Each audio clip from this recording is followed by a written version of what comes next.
భక్తితో మాకు పని ఏమిటి, మాకు కావాల్సింది విచారణ, నేనెవరు, ఆత్మస్వరూప విచారణ చేయవలను అనేటువంటి భావం కొందరికి ఉన్నదండి, మంచిది.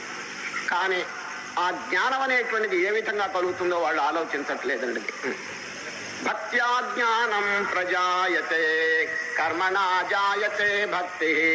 నిష్కామ కర్మ చక్కగా ఆచరిస్తుంటే భక్తి ఉదయిస్తుందండి. సర్వేశ్వరుని అచంచలమైన భక్తి కలుగుతుంది.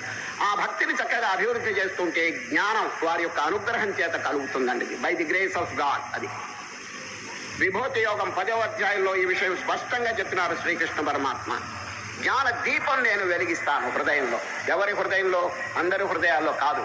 తేషాం సతతయుక్తానాం భజతాం ప్రీతిపూర్వకం. ఎంత చక్కగా ఉంది. మనం చేయవలసిన కర్తవ్యం మనం చేస్తే భగవంతుడు వారి డ్యూటీ వారు నెరవేరుస్తారు. ఉంటే జ్ఞానం వారి యొక్క అనుగ్రహం చేత కలుగుతుందండి, బై ది గ్రేస్